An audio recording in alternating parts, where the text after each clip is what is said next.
Talk episode 3 bareng Oki dan juga Yana di sini. episode 3 sudah kembali. Kali ini kita kedatangan tamu yang spesial kan.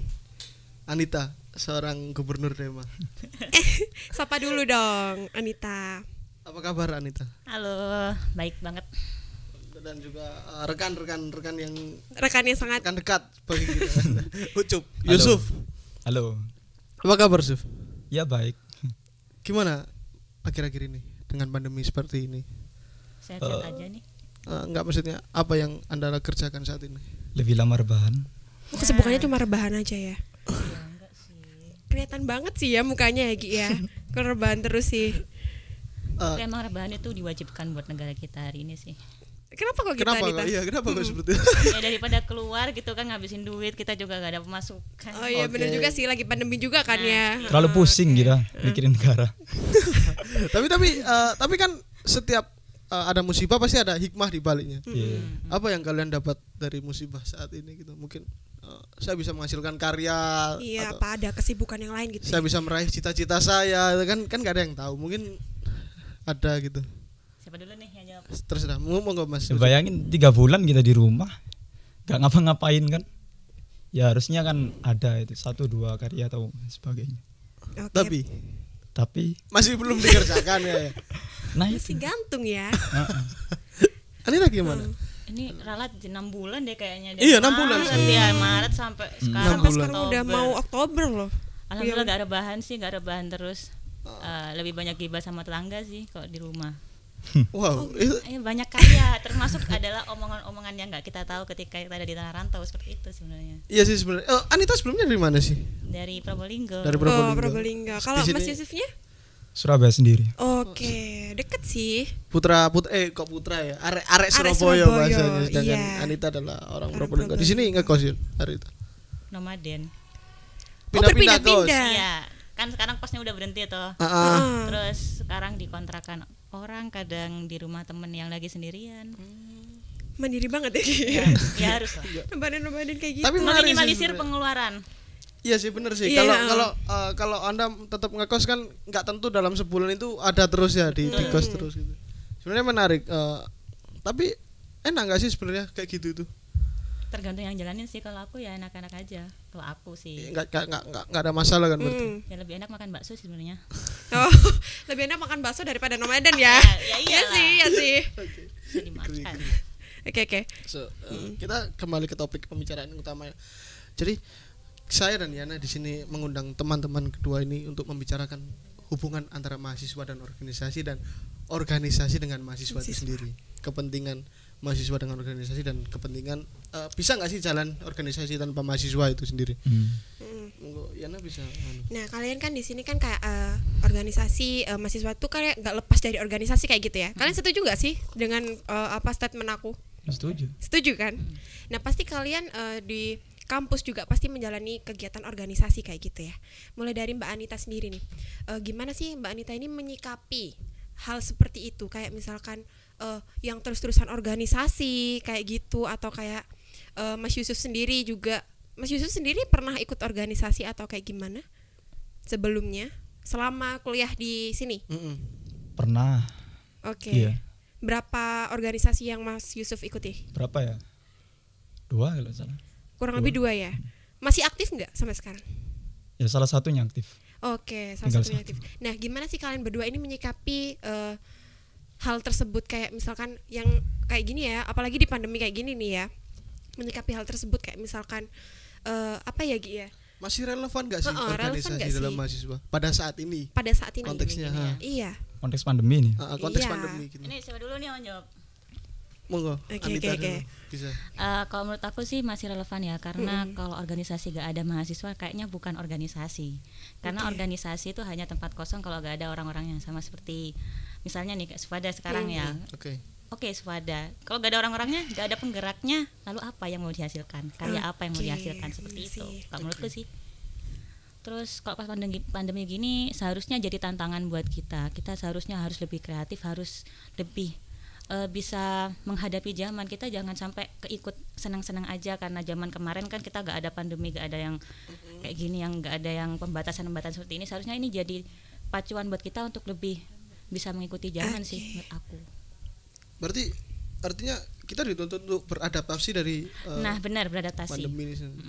Ya sebenarnya itu menarik sih, kalau kita beradaptasi otomatis kita menyesuaikan diri kita dengan sesuatu yang baru yang akhirnya kita bisa mengorek sisi kreativitas kita menjadi lebih tinggi. Tinggi ya, benar-benar. Mungkin Mas Ucu bisa memberikan dari, pendapat. dari pandangan mahasiswa kupu-kupu. Oke. Ngomongin organisasi. Oke. Kupu-kupu. Naif sekali. Kupu-kupu apa sih? Kita kan mengundang tujuannya untuk memberikan persepsi Iya. tentang organisasi ini sepertinya gimana. Apalagi didukung dengan Anita sebagai gubernur Dema dan Iya. Yusuf yang bergerak rea-reo katanya Iya, di Red awal. ya. Heeh. Masih gantung gitu loh Gi semuanya. Apanya? Proyeknya kan tadi bilangnya project kan ya. Gimana pendapat Anda tentang Sebetulnya organisasi? ya nggak bisa kita pungkiri yang namanya organisasi itu kan memang wadah dari mahasiswa itu sendiri. Jadi dari sekian banyak kompetensi keilmuan itu ya yang bisa menyatukan hanyalah organisasi. Karena kalau pihak dari rektorat dari universitas itu sendiri terlalu istilahnya terlalu terlalu jauh untuk turunnya ke anak-anaknya terlalu jauh. Jadi adanya organisasi itu yang kemudian bisa menemukan para mahasiswa itu sendiri untuk mengembangkan keilmuan yang sama itu. Berarti kalau kayak gitu statementnya nih ya, berarti mahasiswa tuh sebenarnya butuh nggak sih organisasi? Sangat butuh sebetulnya. Oke, dari Mbak Anita juga Ya butuh. butuh sangat butuh sekali ya. Kalau ngomong sangat butuh, aduh agak ini sih, agak setuju, gak apa-apa ya Mas Iya, ya. nggak apa-apa sih. Kenapa Silakan, kalah silakan. setuju?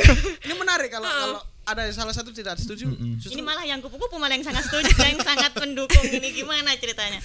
Sebenarnya kalau untuk butuh atau enggaknya tergantung organisasinya sih. Kan teman-teman juga ada organisasi yang dibutuhkan atau ada yang lebih membutuhkan komunitas atau ada yang lebih membutuhkan unit kegiatan mahasiswa, dan seperti itu kan tergantung kebutuhan sebenarnya. Kan kita nggak bisa maksa semua orang harus ikut organisasi seperti yang saya ikuti misalnya. Kamu harus ikut Dema Ki, nggak boleh kamu nggak ikut misalnya gitu. Itu kan Iya, keliru. kemaksaan ya Nah, kayak itu gitu. nggak boleh. Oke. Butuh tapi jangan sampai ada konteks memaksa di sini. Oke. Oke, benar-benar. Saya setuju bahwa konsep organisasi adalah semua anggota yang dalam organisasi itu relawan kan. Jadi inti dari organisasi itu adalah Anda merangkul ke semuanya gitu.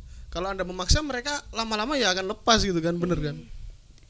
Karena organisasi itu sejatinya kan seperti keluarga. Jadi ketika kita satu pemikiran, kita sama-sama satu tujuan, baru kita bareng-bareng gitu. Kalau misalnya kita nggak satu tujuan dari awal, gimana kita anggap aja kita membangun rumah gitu ya. Yang satu pengennya bangun hotel, yang satu pengennya bangun apartemen, ya nggak mungkin jadi gitu loh. Nggak sepemikiran ya Nah, karenanya. kayak gitu. Oke. Berarti kan ini sekarang kita bisa tarik garisnya ya Gi ya. Kalau misalkan Mbak Anita ini adalah orang yang sering terlibat dalam kegiatan keorganisasian. Aktif. Iya, sedangkan kalau Mas Yusuf ini ya terlibat cuman tidak terlalu sering seperti Mbak Anita kayak gitu ya Mas ya. Oke. Iya. Iya kan? Iya, bener. Bener Saya kan? dikatakan sangat butuh. Itu memang tergantung konteksnya. Jadi pada dasarnya kan setiap manusia pengen ngembangin bakatnya. Bener, afirmasi Nah, itu, Mas. dari situ ya organisasi itulah solusinya salah satunya. Wadahnya kayak gitu Wadah. ya. Oke. Iya sih. Tuh. Kalau Anda punya potensi dan tapi Anda nggak punya media, otomatis potensi itu nggak bakal pernah keluar gitu. Iya. Ya, mungkin dari organisasi itu yang bisa membantu menaikkan potensi Anda gitu. Oke. Terus kalau dari Mbak Anita sendiri nih ya, alasan Mbak Anita buat ikut organisasi itu apa? Banyak sih, Banyak ya? banyak. Boleh diceritain Ya, nggak? mungkin di awal kan ada suatu dorongan atau Dorongan. keinginan untuk gabung organisasi, gimana? Cerita dari awal ya nggak apa-apa. Nggak apa ya? Nggak Nggak apa-apa, apa-apa. tenang. Nggak, sebenarnya aku dari SD itu sudah sering ikut organisasi, dari pramuka, terus dari SMP ikut ikut PMR, lalu ikut OSIS, ikut jurnalis. Memang udah dari kecil emang sudah tertarik sama namanya organisasi, apalagi ketika kuliah jauh dari orang tua, malah ketika saya bilang, "Mah, aku mau ikut organisasi ini nih." Ya udah ikut aja, yang penting kamu bisa manage waktu dengan baik. Dan aku di organisasi tuh kayak gini loh. Jadi ketika aku gak cocok misalnya di kelas gitu ya, di kelas aku kayak aduh mata kuliahnya kurang nih tadi yang diajarin dosen nih gitu. Jadi organisasi itu kayak tempat di mana aku tuh bisa nambahin apa yang nggak aku dapetin di ruang kelas, dan itu emang benar-benar nyata menurut aku. Jadi di ruang kelas tuh menurut aku sih cuma dapet 20% kayaknya, 30% lah maksimal. Dan sisanya aku dapet dari luar. Organisasi ya? Iya, selain ilmu, kedua relasi. Aku jujur nih, gara-gara ikut organisasi aku jadi kenal sama orang yang seharusnya nggak bisa aku kenal ketika aku nggak masuk organisasi, seperti itu. Relasi, ilmu, apa lagi ya? yang pasti teman sih. Pengalaman. Kita Pengalaman bisa sih. tahu teman itu, oh ini teman yang benar-benar teman, ini teman yang cuma ngambil butuhnya doang gitu, atau ya pokoknya benar-benar tahu gitu. Itu loh. bisa tahu dari organisasi juga Nah, ya. iya. Kalau Menarik Mbak Yusuf sih sendiri ya, sebenarnya. kita bisa lihat. So, gimana?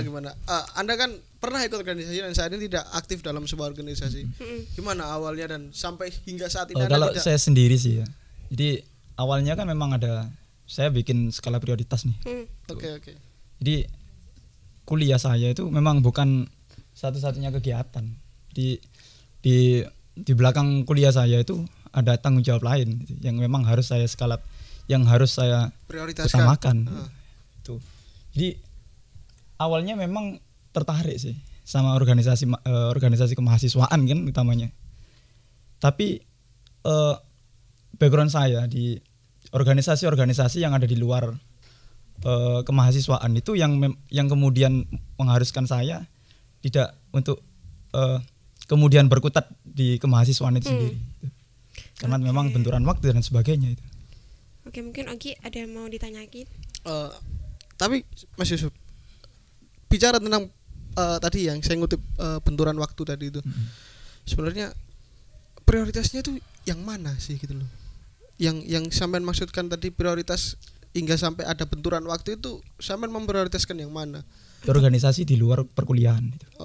Jadi Anda selain ada organisasi lain di luar perkuliahan gitu, Iya, aktif sampai sekarang. sampai sekarang. Apa yang Anda dapatkan dari organisasi itu? Banyak sih. Seperti Saya kan diberi tanggung jawab ngajar kan oleh guru saya. Setiap Ustadz, hari kan itu. Ustadz. Dan itu memang itu salah satunya yang kemudian ya tidak bisa ya saya harus pulang gitu malam hari itu. Ya misalnya seperti itu. Oke, jadi setelah kuliah sore terus malamnya Anda ngajar gitu di ngajar ngaji itu. Ya seperti itulah. Oh, kayak gitu Jadi kegiatannya Ustadz Ustadz. Oke. Punya santri dia. Terpuji sekali ya sebenarnya. Apa definisi ustaz? Oh, Siapa nih yang salah? Yang manggil atau yang dipanggil? definisi Ustadz. Enggak kita enggak akan bahas hal Oke. seperti Oke. itu. Mungkin, ya. Oke, ada nggak sih yang kalian tahu selain mahasiswa yang terlibat organisasi, yang sering terlibat organisasi gitu? Akan ada jenis-jenis mahasiswa, ada tipe-tipe mahasiswa, ada yang cuma tidur di kelas, ada yang cuma main HP dan segala macam. Ada nggak sih kalian punya sebutan lain nggak sih? Kalau misalkan nih si Mbak Anita sendiri ini kan orangnya aktif banget nih ya di keorganisasian, bisa dibilang anak yang aktivis lah ya kayak gitu ya. Oke, iya, menarik. Ya, kalau misalkan Mas Yusuf ini ya aktif lah ya, cuman agak Di luar oke. konteksnya Yusuf aktif organisasi tapi di luar kampus Kalian ada nggak sih punya sebutan jenis-jenis mahasiswa yang kayak gitu? Misalkan kalian kenal gitu loh. Mungkin Bisa kalian, hah? Kuya. Apa Kalau itu? ada kupu-kupu terus apa? Ada apa? Kura-kura. Oh Ini iya. kuya. Kalau kuya-kuya itu apa? Kuliah karya. Oh, kuliah karya. Berkarya itu. Benar-benar maksudnya. ini Oke, pertama kali saya dengar kuya. Gini, jadi kadang hasrat kita, bakat-bakat yang memang potensi yang telah kita miliki itu kan memang butuh wadah sih untuk kita kemudian merealisasikan dalam karya. Nah, itu tetap kita butuh organisasi atau komunitas di mana itu yang membantu kita untuk merealisasikan karya itu. Oke, kalau Mbak Anita sendiri? Macam-macam sih, tapi aku baru dengar juga sih Kuya. kuya itu. Imut lagi ya Iya. kuya gitu. Kuya-kuya. Kuya. Kayak nama ini ya. Nama artis. Oke. Nah, kalau ini sih simple ya kayak mahasiswa akademisi. Nah, akademisi itu kayak yang fokus sama, kalau aku mau bilang Mas siapa namanya lupa aku. Sof, Oh, iya, Mas Yusuf. Nanti kenalan di belakang aja Mas. Mm-mm. Oke. sudah kenal kan? Oh ya. Nah, untuk Mas Yusuf kan kalau mau ngomong mahasiswa akademisi sih enggak ya, karena Mas Yusuf aktif di komunitas. Nah, kita nyebutnya komunitas ya mungkin Mas ya. Komunitas. Terus kalau mahasiswa aktivis yang aktif di kampus. Lalu ada lagi mahasiswa hedonis tuh. Dan Oke. ada tuh mahasiswa yang Hedonis. suka. Oke. Ini ada mahasiswa yang suka misalnya nih, kalau jam kos ayo belanja yuk. Ayo TV yuk berangkat. Oke, Gitu. gitu. Dan kayaknya juga banyak sih, apalagi kalau perpindahan antara anak desa kayak saya misalnya di Oke. desa terus pindah ke kota yang lingkungannya beda banget, yang nggak ada mall gitu ya. Culture shock ya, nah, kayak gitu. Terus pas di kota loh kok banyak mall, wah ini gini akhirnya jadi hedon. jujur aku juga pernah ada di posisi itu gitu loh. Jadi makanya aku berani bilang seperti ini karena mahasiswa hedonis tuh ya tetap ada sampai sekarang kayak gitu. Ada pengalaman nggak sih Mbak Anita? Jadi hedonis. Iya. Ya pernah dong, pernah. Apalagi pas dulu kan aku pernah di PESMI ya, di pesantren mahasiswi, terus sebelum aktif di organisasi yang sebanyak ini gitu. Nah pas tahu loh ternyata Surabaya ini mallnya banyak ya, ternyata Surabaya ini kayak gini ya, beda banget sama di rumah yang sepi jam 9 udah tutupan, udah gelap banget, gak ada apa-apa gitu. Ya sering ngikutin budaya yang di sini kayak ya gitulah, belanja ngabisin duit. Ya sebenarnya wajar sih, manusiawi hal-hal seperti itu. Cuman kan ya pertama kali siapa sih yang enggak gitu loh. Hal-hal seperti itu. Apalagi kita kan juga pengen ngerasain gitu ya Gi, ya dari desa ke kota. Oh kita pengen banget ngerasain hawa ademnya mall gitu ya misalnya gitu. Ya mungkin tetap ada di sana. mungkin karena itu Mbak Anita terus mikir oh yaudah deh ikut aja, mumpung lagi yang ada yang ngajak gitu kan, kayak gitu mungkin nih. Mumpung ada yang ngajak, berhubung sekarang nggak ada yang ngajak kayak jadi kayak gitu lagi. Oh emang nggak ada yang ngajak Nggak sekarang? ada. Wow. Oh, jadi sekarang jarang melakukan hal seperti itu lagi. Jarang sih. Kapan ya terakhir aku kayak gitu? Ya semester 2 awal kayaknya. Wow. Semester 2 awal. Sekarang udah semester berapa? 7 dong. Berapa tahun? Udah lama juga loh. Lama loh itu. Iya, kalau Mas Yusuf sendiri pernah nggak sih merasakan kayak hedon-hedon kayak gini, kayak Mbak Anita yang pernah merasakan kayak gitu? Ya pernah ada di fase seperti itu sih. Oh juga pernah. Gimana Mas Yusuf apa yang menyikapi hal yang seperti itu? Let it flow aja. Mereka ajak aku ke mall, Ya udah ya. ya udah gitu. Tapi kalau masalah beli enggaknya kan. Oke. Itu kan lingkungan. Cowok. Oke. Tapi memang benar sih. Yang nama cowok sama cewek kan beda. Ya emang beda Mas sebenarnya konteksnya. Jangan disamakan. Oke, langsung aja kita tanya ke Mbak Anita lagi nih ya. Terus kan tadi kan Mbak Anita ini orang yang aktif di organisasi kayak gitu ya. Terus menurut Mbak Anita, tanggapan Mbak Anita sendiri kalau misalkan ada orang yang bilang, ih apa sih kamu organisasi terus gitu. Tanggapan Mbak Anita sendiri kayak gimana sama orang kayak gitu? Menurut aku itu perlu dibenahi ya, karena jujur aja nih. Aku boleh sombong dikit gak? Boleh dong.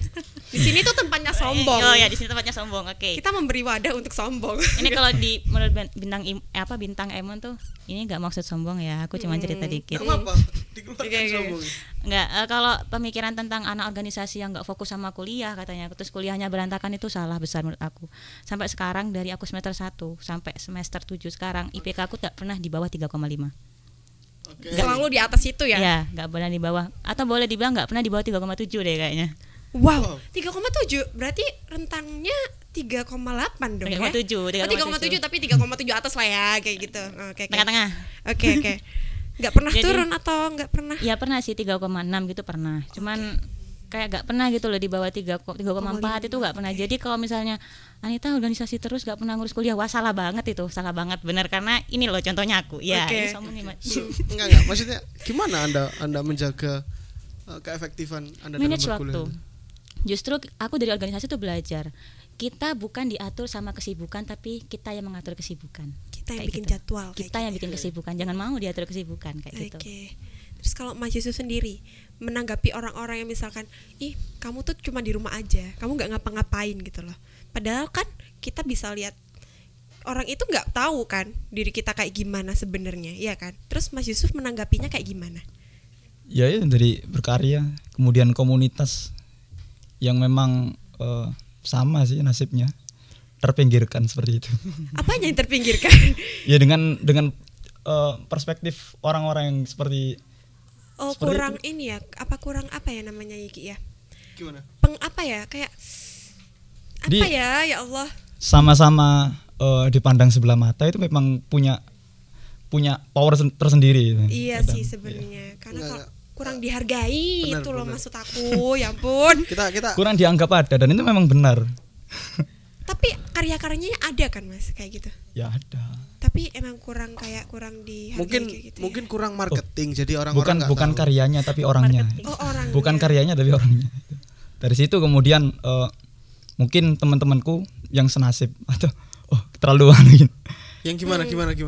Jadi pelan. mahasiswa yang seperti itu memang kemudian membuktikan dirinya dengan karya itu sendiri gitu. tanpa melalui organisasi yang resmi dalam tanda kutip. Oh, oke. Jadi tipikal yang dimaksud coba adalah seseorang individu yang ingin membuktikan dirinya tapi dengan sebuah karya, dengan sebuah jalan lain, dengan dia nggak ngambil ke organisasi. Kita tapi kembali juga kita harus tahu memang skala prioritas setiap orang itu beda-beda. Bener. Bisa saja kuliah itu hanya sekedar kuliah dan dia punya tanggung jawab dan punya ranah yang lebih dia prioritaskan dibanding perkuliahan itu sendiri. Kan itu pilihan kan iya. ya. Bener. Tapi tidak menutup kemungkinan kalau memang dunia perkuliahan itu sendiri itu sangat penting melalui relasi atau pengalaman-pengalaman baru dan sebagainya. Oke. Kita kembali sedikit ke Mbak Anita tadi. Saya sebelum sempat tanya. Kalau kata bintang Emon kan orang yang organisasi banyak nggak nganu ya. Kurang di akademisnya. Nganu bahasanya.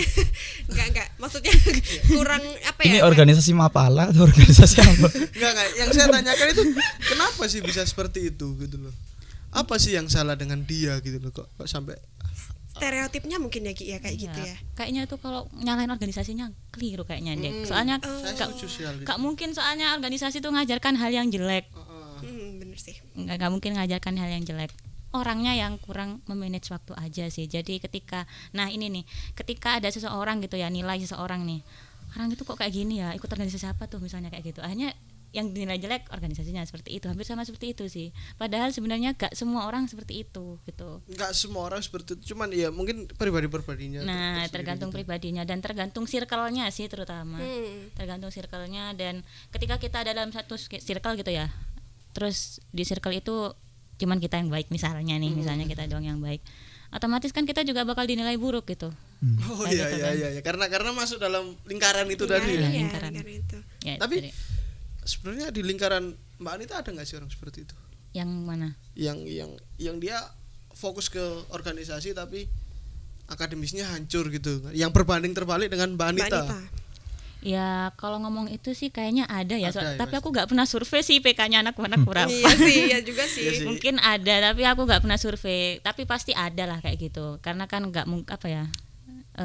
Kalau kita mau ngomong semuanya baik, rasanya kok membanggakan, terlalu bohong gitu loh. Kalau semuanya baik, PK-nya sama kayak aku, gak bohong gitu. Enggak, saya percaya Mbak Anita karena Mbak Anita punya peran penting dalam kemajuan fakultas gitu loh, dalam kemajuan mahasiswa di fakultas. Jadi ya Mbak Anita mau bicara apapun ya saya percaya gitu loh. Karena bukti bahwa Anda itu siapa gitu loh. Dianggap Tuhan dong aku. Enggak juga sih. Maksudnya bicara tentang mahasiswa setengah dewa. Ibaratnya orang yang apa ya, orang yang terkenal gitu loh. Nah, terutama itu sih seharusnya apalagi ketika aku duduk di kursi yang seperti itu, aku harus memberi contoh. Di sisi lain aku harus memberi contoh sebagai mahasiswa akademisi, di satu sisi aku harus memberi contoh sebagai mahasiswa aktivis. Gimana sih jadi mahasiswa organisasi yang benar, gimana sih jadi mahasiswa akademisi yang benar, dan itu benar-benar kayak dua-duanya aku harus bisa gitu lah, berdiri di dua-duanya gitu. Dari dua hal itu pernah nemu masalah nggak?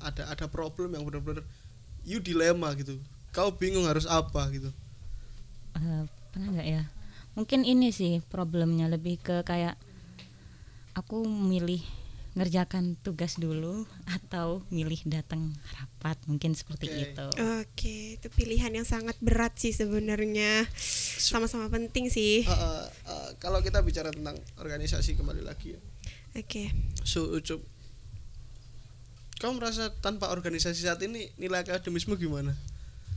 Yes, lumayan lah.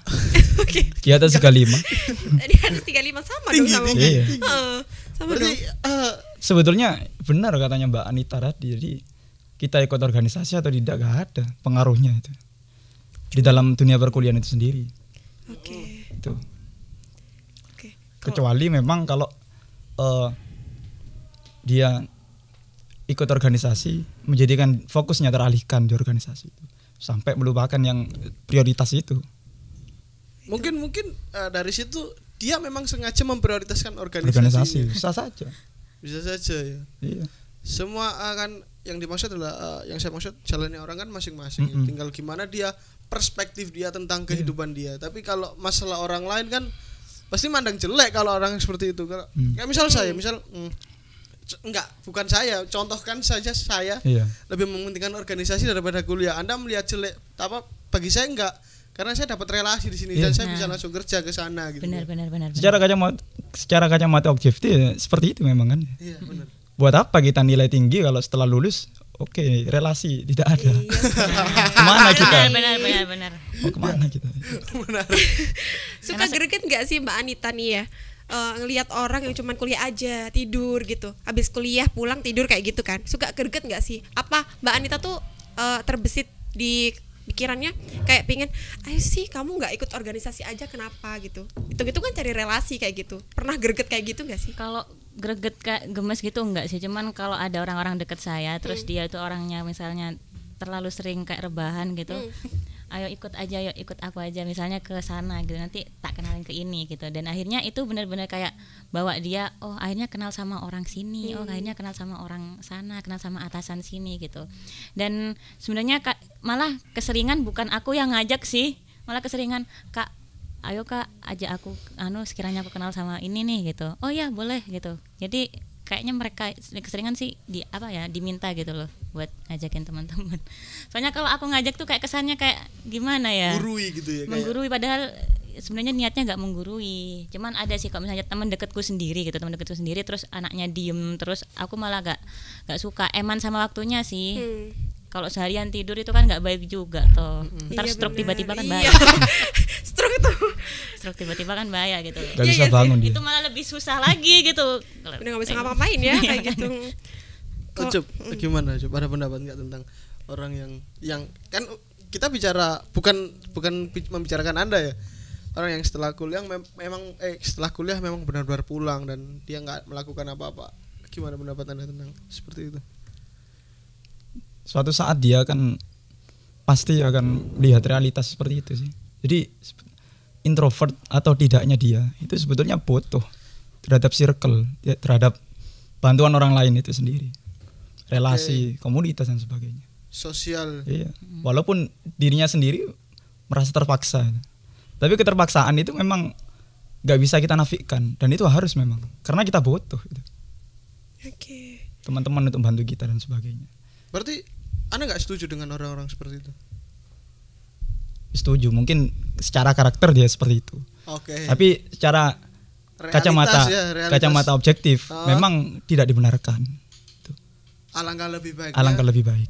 Tuh. Tapi secara karakter kan kita nggak bisa kita cawe-cawe. Iya, benar. Tapi lebih mumpung masih muda kali ya, Iya. mumpung masih muda gitu, mumpung belum tua, sekiranya ada yang diceritakan ke anak kita, nanti dulu ibu ikut ini nak gitu. Ikut demo di Ikut demo. Demo gini loh, ini mahasiswa organisasi. Ya kayak gitu. Ya benar. Ada benernya sih. Mungkin kebanyakan dari kita ikut demo biar pernah mungkin ya. Enggak sih. Mungkin kan ini kemungkinan. Oh, iya. Enggak, maksudnya lebih baik Anda mencari sesuatu agar bisa dilakukan agar bisa diceritakan di masa tua. Itu tadi saya setuju kayak seperti contohnya. Jangan sampai kita besok tua itu berpikir kenapa ya dulu nggak aku lakukan. Nyesal kayak Aku gitu. dia Ya. ngapain ya? Aku tuh kalau lihat orang yang aktif banget organisasi itu sebetulnya cocok. Maksudnya dalam artian ya setuju banget dengan dia. Berarti kamu naksir aku dong, Mas. Karena memang ada satu di belakang layar nanti. Ada satu apa ya, kaidah yang saya pegangi dari dulu itu al-harokah barokah. Jadi pergerakan apapun itu membawa keberkahan pada intinya. Benar. Apapun itu. Jadi saya pribadi kalau dalam posisi gabut dalam rumah itu saya usahakan 1 jam 2 jam keluar lah. Entah itu nanti kemana atau apa yang saya kerjakan di luar sana. Yang pasti itu. Oke, Ogi, ada yang mau ditambah atau? Lanjut. Oke, kalau lanjut berarti ini sebenarnya pertanyaan pribadi nih dari aku. Kenapa aku bilang ini pertanyaan pribadi? Sebenarnya aku udah mikir ini, kepingin banget nanyain ini ke Mbak Anita. Tadi kan Mbak Anita bilangnya organisasi itu sangat membangun relasi kayak gitu ya, sangat membantu kita untuk membangun relasi dengan orang lain kayak gitu ya. Apakah cuma itu yang bisa kita dapat itu? Apakah nggak ada misalkan organisasi yang bisa membantu pola pikir kita lebih berubah kayak gitu? Apakah nggak ada seperti itu? Ada. Cuman nggak aku sebutin semua sih. Sebenarnya kalau ngomong manfaat itu banyak ya, tergantung kita lihatnya. Kalau misalnya kita lihat dari sisi negatif ya pasti negatif. Kalau lihat dari sisi positif pasti positif. selain tadi tuh ilmu terus relasi juga pengalaman. Organisasi itu bikin kita pola pikirnya itu merubah mindset terutama. Jadi anak yang awalnya misalnya nih suka kayak orangnya gimana ya, kayak suka berteman itu kayak pilih-pilih gitu, terus kayak kayak strata gitu, teman kalau gak kaya gak dibarengin gitu. Kalau di organisasi itu kita enggak, kita duduk sama rata, kita diskusi juga, isi kepala juga sama, kita gak saling menggurui tapi kita saling belajar satu sama lain. Itu benar-benar mengubah mindset, dan itu benar-benar saya rasakan ketika saya berada di organisasi seperti itu. Jadi terutama dalam hal egoisme. Jadi kita tuh di organisasi kita juga belajar sabar, kita belajar gak egois. Jujur ketika di organisasi terus ada teman gak sependapat, gimana sekiranya kita itu bisa benar-benar kayak nerima pendapat dia, kita benar-benar kayak kayak diajak untuk ayo ngelatih egonya, jangan sampai diturutin egonya demi kepentingan bersama. Seperti itu. Jadi kalau pacaran sama anak organisasi itu Mas biasanya sabar gitu, awet. Sabar ya, soalnya kan ini nahan egoisme juga ya, kayak gitu soalnya sih. Kepentingan bersama. Karena Karena kita hubungan juga 2 orang gitu. Oke. Tiap hari diajak kajian juga. Kajian apa? Enggak juga. Kajian apa? Kajian apa dulu? Kalau kajian ilmu ya nggak apa-apa nih ya. Kalau misal kajian yang lain ya nggak tahu nih kita. Siapa tahu? Mungkin ada Yana pertanyaan lagi Yana. Nggak ada sih, mungkin sebenarnya udah cukup sih jawaban dari Mbak Anita. Selain relasi, kita juga bisa mengubah pola pikir kita ya, yang darinya kita egois nih misalnya, terus dari ikut organisasi kita bisa mengolah-ngolah lagi ya, mempertimbangkan pendapat orang lain kayak Benar. gitu ya. Benar banget sih. Tapi sebenarnya saya potong. Oke. Bicara mengenai organisasi, orang-orang di sekitar Anita setuju nggak sih dengan Anita organisasi? Tadi ibu kan sempat jawab iya silakan. Tapi misalnya ada circle lain nggak, seperti teman kos atau siapa atau? Kalau ngomong setuju gak setuju sih pasti ada lah ya, di balik fans pasti ada haters kayak gitu. Oke. Nah kayak gitu. Kalau gak setuju mungkin ketika gini sih, pernah kan aku tuh banyak banget jadwalnya kan, emang aku ikut beberapa organisasi yang emang padat banget jadwalnya dan semuanya aku aktif gitu. Jadi pernah aku sambat gitu, saking pusingnya, aku pakai sambat, terus dia bilang, ini Kak, aku gak sukanya kamu ikut organisasi tuh kayak gitu, sambat terus gini gitu. Ya ada kayak gitu, tapi ketika aku kayak seneng, terus ketika aku menghasilkan seperti ini atau seperti ini gitu, mereka yang mendukung. Toh teman yang baik itu kan mendukung apapun yang akan kita lakukan selama itu baik kan. Oke. Tapi gimana cara Anda menjelaskan bahwa ke teman orang tadi, ke orang yang Anda sambati tadi ya, gimana cara Anda menjelaskan agar saya tetap organisasi ini gitu? Bisa nggak bisa, saya harus menyelesaikan tanggung jawab saya gitu. Nah, karena amanah tidak pernah salah memilih pundak. Jadi ketika aku sudah diamani seperti itu, aku pasti bilang gini, amanah itu gak pernah salah memilih pundak. Ketika aku sudah diamani seperti ini, ya berarti emang aku harus menyelesaikan ini sampai selesai. Seperti itu sih. Dan alhamdulillah teman-teman pada ngerti. Ya mungkin emang di awal mungkin kalau aku sambat-sambat gitu kan emang ya namanya juga adaptasi ya. Iya. Pasti ada cocok gak cocoknya gitu, dan mereka paham itu. Oke, menarik sih sebenarnya. Kalau Mas Ucup gimana? Ada nggak sih orang yang mendukung Anda? Ayo ikut organisasi lagi, aktif di organisasi. Atau ada orang yang mendukung malah jangan ikut organisasi, ngapain capek gitu. Ada nggak kayak orang kayak gitu? Tapi gregetan gitu loh rasanya. Intinya kan ya kalau teman-teman sekitar kita kan memang kompleks ya. Ajakannya kompleks, ada yang seperti ini, ada seperti. Tapi saya sendiri dulu kompleks apa? Kompleks. Ya. Lanjut. Awal kuliah sini ya, saya juga tertarik ikut organisasi. Jadi saya sempat juga itu, pendaftaran proyek itu. Tapi ya memang kalau waktu ditanyain, setiap kali ditanyain apa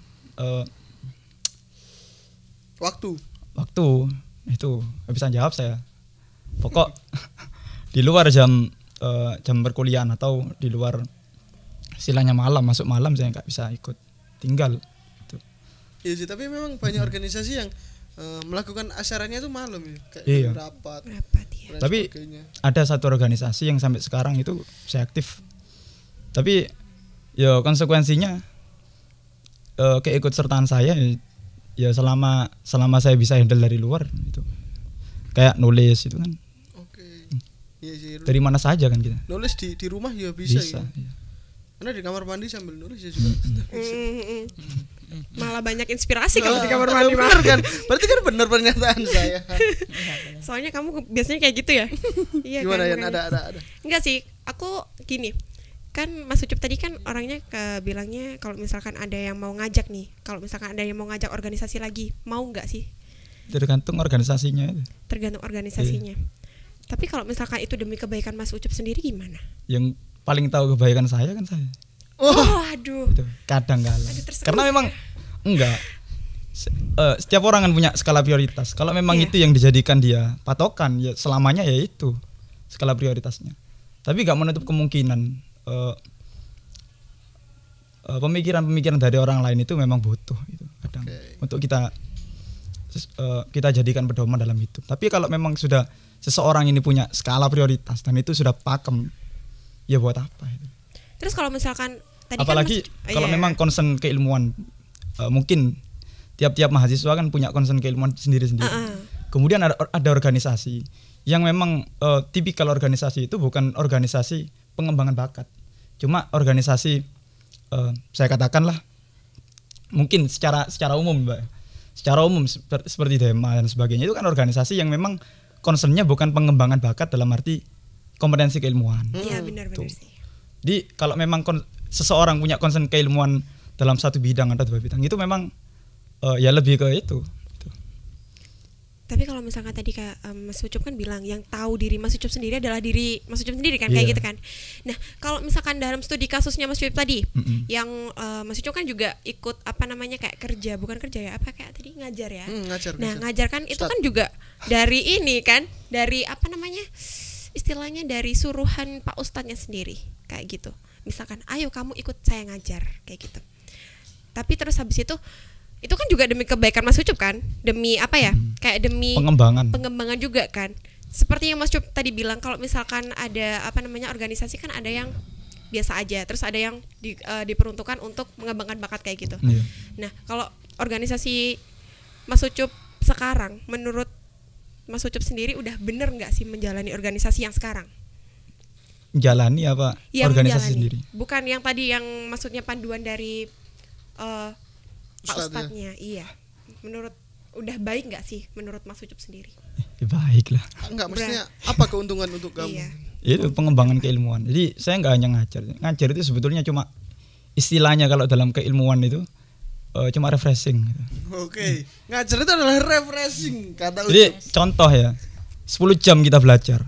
Ya ngajarnya mungkin 1 jam, setengah jam lah. Itu buat refreshing sebetulnya. Oh, berarti intinya Anda belajar bersama dengan mereka, tapi Anda satu level di atas mereka gitu. Tidak ada yang namanya satu level di atas, coy. Enggak. Cuma beda posisi gitu. Beda posisi, oke. Beda tempat duduk. Iya. Sama aja dong satu level nih. Kayak misal kita nonton di bioskop juga Berhubung satu saya yang level. pegang kita, mereka mendengarkan kan gitu. Oke. Saya ada pertanyaan Tapi, yang apa gimana? Gini, aku juga ada tuh komunitas yang memang Ogi sendiri kan tahu ya circleku. Jadi mereka itu atau kami punya satu concern yang sama di ranah visual atau sebagainya, dan itu memang yang kita prioritaskan. Itu juga bentukan kami sendiri yang awalnya memang sama-sama mentok di organisasi, kok gak cocok kayak gini, yes, kita bikin sendiri lah. Iya. Bisa disebut itu komunitas ya? Komunitas Kayak kecil underground. Gitu. Oke. Underground. Nah, dari tadi kan ngomongin organisasi nih. Bedanya komunitas sama organisasi apa? Iya, itu Kalau organisasi kan sebenarnya harus rancu sih itu. Iya, rancu ya. Beda. Gimana Apa? Ucup dulu ya, Anita. Kalau kacamata orang awam, organisasi itu kan benar-benar resmi dan punya pedoman khusus kan dia. Tuh. Kalau komunitas ya kita sekedar jalan, let it flow dan sebagainya. Seperti itu. Tapi apakah dengan struktur juga berbeda? Ya, berbeda lah. Komunitas gak harus ada ketua dan sebagainya itu. Tapi organisasi Harus ada. dan pola komunikasinya kan membentuk pola yang monoton kalau organisasi. Tapi komunitas kan lebih liar dia. Tapi kalau diperuntukkan untuk sama-sama pengembangan skill nih misalkan, apakah mana yang lebih better dari komunitas atau organisasi? Dari Mas Yusuf dulu deh. Yang lebih better aja dari sisi pengembangan skill deh. Organisasi bagus. Cuma kalau sudah dalam forum itu kan komunitas kan dia judulnya. Tapi kalau kita menentukan langkah-langkah organisasi ini mau kemana dan sebagainya, itu organisasi lebih bagus. Nggak menutup kemungkinan kan. Ya mungkin organisasi lebih terstruktur.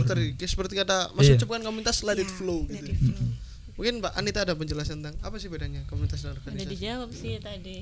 Ya emang kalau organisasi itu ada pakemnya sih. Ada ART biasanya kita nyebutnya, ada ART, terus ada ya anggaran dasar, anggaran rumah tangga, terus ya ada peraturan-peraturan tertentu. Kalau di komunitas juga lebih bebas karena aku juga ikut dua-duanya Mas. Aku ikut di komunitas, aku juga ikut di organisasi. Kalau di komunitas emang lebih bebas sih. Terus biasanya kalau komunitas tuh ada founder ya, founder aja tuh, leadernya founder. Kalau organisasi kan enggak ada, ya ada banyak lah. Sebagai ini gitu. Dan masing-masing juga memiliki tugas masing-masing dan wewenang masing-masing seperti itu. Kalau dibilang lebih bagus organisasi atau komunitas, kayaknya sama-sama bagus deh. Tergantung butuhnya apa. Tergantung orangnya. Kalau saya tangkap komunitas itu kan biasanya memang sekumpulan orang yang suka dengan suatu objek gitu ya. Sedangkan organisasi adalah orang-orang yang satu visi. Tapi belum tentu kepemilikan dan kesukaannya sama gitu ya. Misal seorang pengen nih masuk organisasi satu dan sebagainya, dia masuk karena memang mungkin dia merasa di situ bisa berkembang dan sebagainya. Tapi ketika masuk dia dihadapkan dengan situasi atau lingkungan yang memang nggak cocok gitu.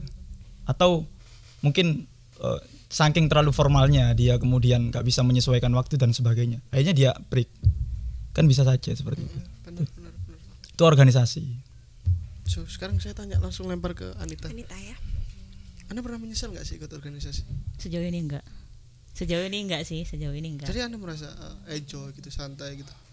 Ya karena emang selain aku orangnya juga bodoh amat ya, maksudnya nggak terlalu nilai dari sisi negatif, jarang banget gitu. Jadi kalau misalnya ada hal yang menurut orang negatif ya aku lihat dari sisi positifnya. Jadi selama ini aku nggak pernah nyesal ikut organisasi maupun komunitas yang aku ikuti sih. Belum pernah sih. Sejauh ini belum pernah. Belum pernah ya. Dan kayaknya nggak bakal pernah. Okay. Sampai kapan mau organisasi terus? Sampai kapan ya? Sampai ada saat mungkin sampai punya suami kali. Iya sih, kayak ibu-ibu PKK itu kan ya organisasi. Sampai kapan ya? Muslimat. Iya, itu aku ada tujuan ke sana sih. Ada tujuan ke Pattayat juga. Ya pokoknya sampai apa ya? Ya sampai udah waktunya berhenti. Sampai kita tidak butuh lagi orang lain. Wow. Nggak mungkin. Tapi kapan?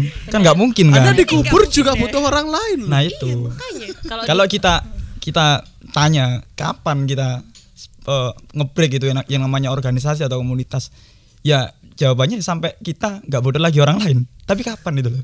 Ya, berarti kan nggak mungkin. Sampai kita akhir hayat kita mungkin ya. Nah, tapi beda lagi ada juga temanku yang dia tuh bilang, aduh aku udah deh berhenti aja dari organisasi, aku sudah merasa cukup gitu. Ada orang yang seperti itu. Tapi kalau aku pribadi nggak tahu deh sampai kapan ya. Iya sampai udah gak butuh orang lain, benar. Oke. Sekarang ke Ucup. Apa sih yang pernah kamu sesali dalam organisasi yang mungkin kamu nggak bisa ikut atau gimana gitu, ada nggak sih? Nggak ada sih sebetulnya, karena itu saya ada pegangan, ada skala prioritas. Okay. Saya ninggal organisasi karena memang ada kepentingan lain. Itu selama saya bisa sebetulnya, dan itu organisasi itu punya istilahnya feel yang sama dengan saya, ya udah let it flow, ikut saja. Karena tapi kalau benturan dengan skala prioritas itu nggak bisa kadang. Karena memang itu yang menjadi diri Anda sendiri gitu ya. Maksudnya Anda melebur dalam skala prioritas itu sendiri ya.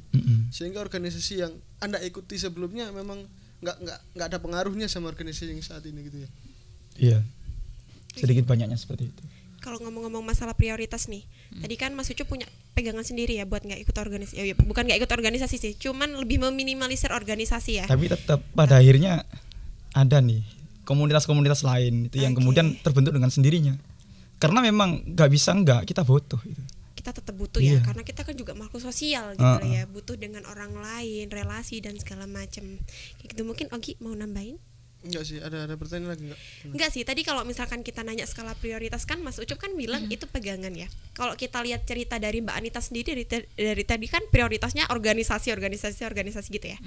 Apakah itu prioritas Mbak Anita sendiri itu memang di keorganisasian itu ataukah memang ada yang lain?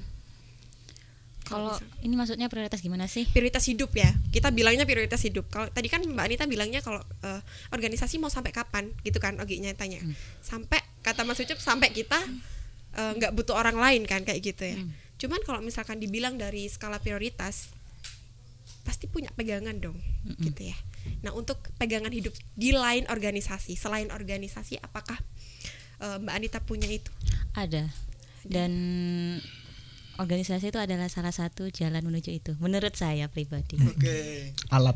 Bukan alat sih, bukan alat Mas, kayak jalan gitu. Misalnya hakikat kita ya. mau ke surga gitu ya, kita ikuti tirakat gitu loh, torikot Naksabandi, torikot apa kayak gitu, menurut kayak gitu Mas. Oke, saya nggak paham sih seperti itu. Ya Sama. misalnya, daripada Ustadz.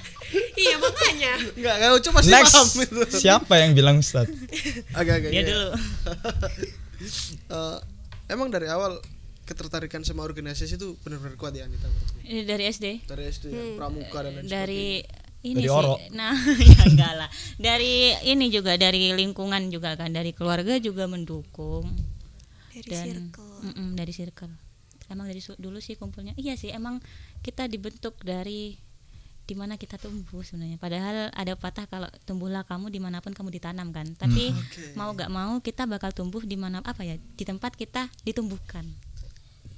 Berarti artinya kita bisa memilih kita tumbuh di mana? Iya, karena tumbuhlah kamu dimanapun kamu ditanam. Jadi kalaupun kamu ditanam di, misalnya nih kamu tinggal di sini, terus kamu kayak gitu, gak boleh sebenarnya kita keikut kayak gitu, sebenarnya gak boleh, kalaupun itu susah. Oke, menarik sih sebenarnya. Benar-benar. Ya mungkin ada. Enggak sih, tadi aku udah pertanyaan aku udah jawab semua, dijawab semua sama sama Mbak Anita sama Mas Yusuf juga. Tadi dari mulai skala prioritas, terus dari mulai akademis itu butuh atau enggaknya ya di dalam sistem keorganisasian kayak gitu. Mungkin kita Ya cukup sih sebenarnya. Ada nggak? Ada sesuatu yang ingin disampaikan nggak? Ya itu jadi nggak selamanya mahasiswa kupu-kupu itu benar-benar menolak organisasi. Oke. Itu satu. Kemudian saya juga ini cerita pengalaman ya. Ya silakan. Beberapa kali saya daftar di organisasi itu memang dari pihak organisasinya sendiri memang ada skala prioritas menurut waktu itu. Dan itu kadang bikin saya kesal tatkala nggak lolos atau dan sebagainya itu. Oke lah. Tapi kalau konteksnya dalam kampus itu, organisasi-organisasi yang memang fokusnya untuk mengembangkan masyarakat atau mahasiswa lah di sini, seperti BEM dan sebagainya, itu sebetulnya juga harus memiliki fokus bagaimana dia itu mengembangkan mahasiswa kupu-kupu ini. Oke. Jadi nggak melulu fokus di organisasi yang tengah dialami. Jadi dia juga punya tanggung jawab di anggota-anggota yang selain daripada organisasi itu. Oke, berarti memang kenyataannya bahwa seorang Hima tadi itu Iya. perannya nggak cuma di organisasi Iya. Himanya itu kan. Punya tanggung jawab itu dia. Keseluruhan prodi berarti kan. Iya. Seperti yang dimaksud Mas Ucup itu. Sebenarnya Anita, mungkin saya harapkan Anita bisa bertanggung jawab tentang mahasiswa ya. Aku mau jawab soal ini sih, mau jawab. Oh, gimana? Silakan. Ini untuk organisasi dari Dema sendiri ya, karena kita nyebutnya BEM ya. Hmm.